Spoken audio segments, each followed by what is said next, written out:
session related to the topic gear trains. In earlier class, we have gone through the topic gear drives of unit number 4, which we have gone through the introduction of the unit as well as the gear drives. So we are left with two more topics in unit number 4, that is gear trains as well as belt drives. So for today's session, we'll go through theory related to the gear trains.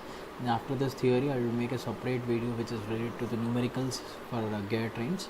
Usually there is no numericals questions could be asked in case of gear drives. So directly I'll go through the numericals related to the gear trains. Then after that video, I'll take another class which is related to the belts theory. After that, I'll go through the numericals related to the belts. So let's start today's class with the gear trains topic. In the earlier class, we have gone through the gear drives, in which if you recall the gear drives, such a way like if you want to transmit any power from one end to the other, if your distance between these two is very small, then you'll go with the gear drives. If your power transmission to be done from one end to the other, if there is larger distance, then you'll go with the gear drives. So in case of your belt drives, in case of your gear drives, if you want to transmit your power from one end to the other, it cannot be transmitted only with help of single gear. There should be multi gears in between to transmit, to have your torque variation or speed variation in any kind of device. So for that, there will be n number of gears in between. Some gears will be small, some will be larger. So in that, you have ring gears, which is named as either maybe a planetary gear or maybe a sun gear or any kind of gears in between. So in that, if you go through the topic gear trains, when do we use a gear train? So let's go to the content which you are going to deliver over here. Is definition, types of gear train, simple gear train, compound gear train, riveter gear train. First, let us start with the definition of the gear trains, and then we'll move on to the types, and then we'll start with the simple gear train. So first definition is, if there are two or more gears which is made to mesh with each other to transmit your power from one shaft to another, such a combination is called as a gear train. Earlier which I told you, if there are two more gears which is in mesh with one another, then this is nothing but we say it as a gear train. So this gear trains comes into picture when there is large speed reduction with a smaller space. So in that case, you'll be going with the gear trains. So where you have your types of gear trains, a simple gear train, compound gear train, riveted gear train, and epicyclic gear train. But as far as your syllabus, you have only first three, that is simple, compound, and riveted. There is no epicycle gear train in case of your syllabus. So if you go with the first three, that is simple or maybe a compound or maybe a riveted gear, the axis of your shaft over which another gear which is mounted are fixed relative to each other. Let me explain about this. If you go through any kind of the shaft, if you have an axis over here, if you have your gear which has been fixed, so this axis to this shaft is relative to each other. So this is your axis of your gear, and this is your axis of your shaft. This is related to each other in case of your simple gear train or maybe a compound gear train or maybe a riveted gear train, but that is not the case of your epicycle. So this cannot be relative, it may be or it may not be, but in case of the first three, it should be relative to one another. That is about the case of the first three gear trains. So let us move on to the simple gear train first. Let's start with the first one, simple gear train. Let's move on to the simple gear train. So according to this simple gear train, let's go with the simple. This is a figure of your simple gear train. So here, if there is one gear which is present in a single shaft, if this you take it as a shaft number 1, so in this shaft you should have only single gear. There should not be more than one gear. That gear train is nothing but we generally say it as a simple gear train. Okay, so in this you have driver gear as well as driven or maybe a follower. This driver gear is the rotating member which makes the driven or the follower to rotate by this motion. So when it is in mesh with each other, so this is another shaft. So for this shaft also you should have a single gear. I hope I am clear. Okay, so here if you go with another one, In this case, first case, you have only 2 gears. In the second case, you have 3 gears, where you have a driver and a driven and as well as intermediate gear in between. Okay, so if you go with the case 3, you have again 4 gears, one the driver and the follower, in between an intermediate gear trains. So these gears in between 1 and 2 is nothing but we say it as a intermediate gears. 2, 3 is an intermediate gear, or maybe we say it as an idler gear. So what is this? Why do we use this idler and intermediate gears? These gears are usually used when the distance between these two are large. In order to avoid the distance between these two, we generally use an idler or maybe an intermediate gears. Okay, so this is about the gear train. So in this gear train, what we are trying to calculate over here is, one is the speed ratio, another one is a velocity ratio. So what is a speed ratio and what is a velocity ratio? And train value. Speed ratio or velocity ratio is same, and train value, I'll give you a definition first. So here, if I take the larger gear, if I take this as N1 and this is a follower, and if I take this as N2, so speed ratio or velocity ratio is nothing but it is the ratio of N1 by N2 is nothing but we say it as a speed ratio. That is the ratio of speed of the driver gear to the speed of the driven gear is nothing but we say it as velocity ratio or speed ratio. Similarly, if I want to calculate the train value for the first case, train value for the first case will be N2 by N1, just a reciprocal of the speed ratio or maybe velocity ratio. Your train value will be ratio of speed of driven gear to driver gear, that is N2 by N1. So that is about for the first case. Suppose if I want to calculate for the second case, this case, speed ratio or maybe a velocity ratio, that will be like N1 by N3 is equal to first contact of this N1 by N2 is equal to T2 by T1, first contact. Next, second contact, T2 by T3 is equal to N3 by N2. Make the product of this two, N1 by N2 into N3 by N2. Then you will get finally N1 by N3 is equal to T1 by T3 by T2. In that similar case, you will get the value of your speed ratio or maybe velocity ratio.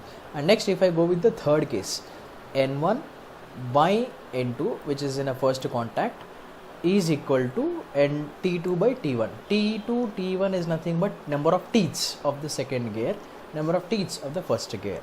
And similarly, N3 by N2 is equal to T2 by T3.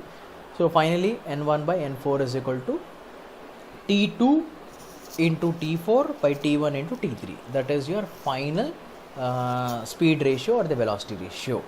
Okay. So this is for the first case, which I told you, speed ratio is equal to N1 by N2 is equal to T2 by T1. Train value is reciprocal for that. So finally, for the case number 2, which I told you over here, is N1 by N3 is equal to T3 by T1. Suppose if I go with the case 3 over here, will be N1 by N4 will be equal to T1 T3 by T2 T4. This will be for third case. Okay, so now let's move on to the simple gate rate. So here, which I already told you, speed ratio and the train value, which is train value is reciprocal of speed ratio. So already, which I told you, if the distance between the two gates is large, you can provide the motion either by providing a large sized gear or by providing one or more intermediate gates, any of these two. If you provide large sized gear, another gear is not required, but the space occupying is a major problem. If the space occupying is not an issue, then you can go with the large sized gear. If space is an issue, then you have to go with the intermediate gates in between. That is about the simple gate train. And next, if you go with the intermediate gate trains, that is nothing but we say it as idler gear. This doesn't have any effect in case of your speed ratio or maybe a train value for a gate train. So the applications for this is, it is used in gearboxes of all automobiles and lathe machines and heavy duty press. This is the applications of simple gate train. Okay. I hope I'm clear with this. Let's move on to the another one, that is compound gear train. Next, coming to the compound gear train, which is earlier I told you, like if in case of a single shaft, if this is a shaft, previously if for one shaft there should be only one gear, for this shaft there are two gears. If for a single shaft, if there are more than one gear, then that is we say it as a compound gear. So here if you observe over here, there are 6 gears. The first gear number 1 is the driver gear, gear number 6 is a driven or the follower gear. So in between there are compound gears. 2, 3 is a compound gear, 4, 5 is a compound gear. So 1 and 6 are a simple gear train. So all together we generally say it as compound gear train. So what is the advantage of this compound gear train? So the basic advantage with the compound gear train is if you have a larger speed reduction, which can be easily done with the help of your compound gear trains, because space or maybe the distance, if it is larger, that can be easily accommodated with the help of your compound gear trains. So in this compound gear trains, what we are going to do is we are trying to calculate again same speed ratio or velocity ratio and train value. Suppose if I want to calculate the speed ratio or maybe a velocity ratio for this, here in this case it is n1 by n6. n1 by n6 is equal to t1, t3, t5 by t2, t4 and t6. This is for your speed ratio or velocity ratio calculation for the case of compound gear train. How I calculated for this? Let's go step by step. So here in this case, if you want to calculate the speed ratio or maybe velocity ratio, first is you need to go with the contact of gear number 1 to gear 2. Here is a contact of your gear number 1 to gear 2, that is n1 by n2 is equal to t2 by t1. Next go with the contact of 2 and 3, t2 by t3 is equal to n3 by n2. Next go with the contact of 3 and 4, t3 n3 by n4 is equal to t4 by t3. Next go with 4 and 5, n4 by n5 is equal to t5 by t4. Next 5 and 6, n5 by n6 is equal to t6 by t5. Then make the product of 1, 2, 3, 4. That is here step by step which I told you, n1 by n2 into n3 by n4 into n5 by n6 is equal to t2 by t1, t4 by t3, t6 by t6. So finally you get this as n1 by n6 is equal to t2 into t4 into t6 by t1 plus into t3 into t5. This is an important relation for calculation of the speed ratio. I'm sorry which I have written the reciprocal over here. So this is t2 by t4 into t6 by this thing. Okay. So here finally which I got is this relation is important for calculation. n1 by n6 is equal to t2, t4, t6 by t1, t3, t5. If you want to calculate the train value, n6 by n1 is equal to t1, t3, t5 by t2, t4, t6. This is about the compound gear train. Let's move on for the compound gear train. So here in idler gears in a simple gear train which doesn't have any speed ratio, which is earlier things which I have already learnt about this case. So coming to the compound gear train, what are the advantages of going with the compound gear train? The smaller gear ratio is required for the compound gear train, as far as when you go with the simple gear train, the largest gear ratio is required, and higher or lower velocity, anything which is possible with the case of compound, where in that case is the lower velocity ratios. And next, less space is required compared to simple gear train, where in that case is the more space case in that case, because the space occupying is because the distance is moving further. For that case the space is a major problem. So what is the application of compound gear train? Used in automobiles, clocks, lathe machines and compound gearboxes. This is about this compound gear train. Let's move on to the another gear train, which is riveted gear train, the last one. I hope I'm clear till here. Let's move on to the another one, that is last one, riveted gear train. So here coming to the riveted gear train, when the axis of the first gear, that is your driver, and the axis of the last gear, that is driven, are coaxial, then this gear train is nothing but we say it as a riveted gear train. So here is a figure which is related to this. So here if you observe, this is your first gear and the driven and the driver gear which are coaxial 1 and 4 which are coaxial. Then this gear train is nothing but we say it as a riveted gear train. So applications of reverted gate trains are mostly, the best example is clocks, and it is also used in lathe machines, in automobiles, and different applications. But majorly in all the clocks, we generally go with riveted gate train only. Okay. So if I want to calculate the speed ratio or velocity ratio or the train value for this, same relation, n1 by n4 is equal to T2 into T4 by T3 into T1. This is same, just before the relation what we are calculated over there. This relation is very important. Okay. So also here there is a circular pitch of the module, which is very important point to be noted. Of or the gas is assumed to be same over here. So this is the circumference of your radius for both the gates of 1 to 4 is nothing but R1 plus R2 is equal to R3 plus R4. So this is about the speed ratio. If you want to calculate the what do you call your train value, it is N4 by N1 is equal to T1 T3 by T2 T4. This is about your riveted gate train. So coming to the riveted gate train, which I told you, the applications are clocks as well as lathe backs and automotive transmission. So this is about your simple gate trains. Let's recall the topic once again. Gate trains are used when you have a combination of two gates to transfer your power when there is a large speed reduction. In that you have three different gate trains, four actually, there is half cycle also. First is simple. If there is only one gear in case of one shaft, it is a simple gate train. If there are more than one gear and a single shaft, it is compound gate train. If there are first and your last are coaxial in case of the shaft, that is nothing but a riveted gate train. And last you have the epicycle, which is not a part of your syllabus. Epicycle or the planetary gates are mostly used in automobile differentials. Okay, so let's stop over here. So I hope this topic is clear to you about the theory related to the what do you call gate trains. The next class we'll go through the numericals. I will make a separate video related to the numericals, which is related to the gate trains. So let's go to the previous year question which has been asked in the OU related to the gate trains. Okay, so coming to the gate trains, compare gate trains with belt drives, which I told you gate trains is nothing but which is used when the combination of two or more gates are used for the power transmission in between when you have your smaller distances, and belt drives are usually used when you have larger distances power to be transmitted. And sketch inverted gate train and mention its application. Inverted is nothing but riveted gate trains. Applications are close in your clocks. List different applications of gate train, that is rivet, just before which I told you, riveted one, simple, compound, lathe machines, automobiles, and all those applications. Compare belt drives with gate trains.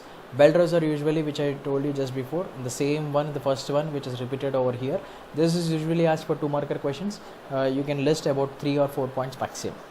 And next, what is the difference between simple gate train and compound gate train? In the case of simple gate train, you have only one gear in each shaft. In case of your compound gate train, you have one or more gears in case of a single shaft, where this is used for your only low velocity ratio, this is used for higher low velocity ratio. Here the space occupying is a problem, here the space occupying is not the problem. So these are the things which is you can list out the difference between these two. And what are compound gate trains? Compound gate trains, which I told you just before, which you have more than 2 gates in a single shaft. Advantage and applications of epicycle, which is not a part of your syllabus, do not worry about this, which is wrongly written over the question over here.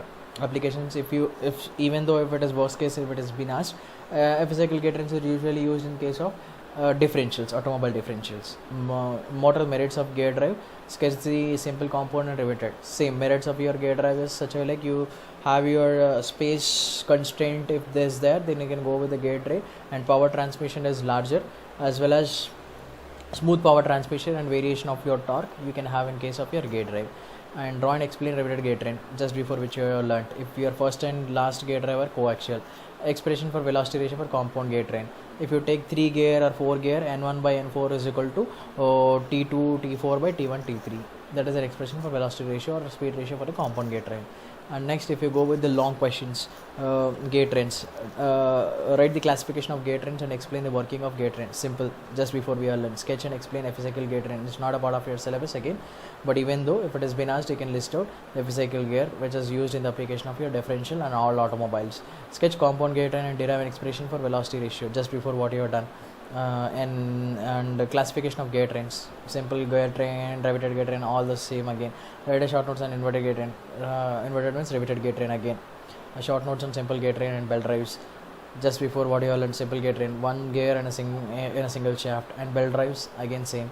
Describe the working of a compound gear train with a sketch. Just before what you all learned. So all are repeated questions, which is very simple. If you know the concept, easily you can answer all the questions. Hope this session is clear. I'll make another video which is related to the numericals one. Thank you.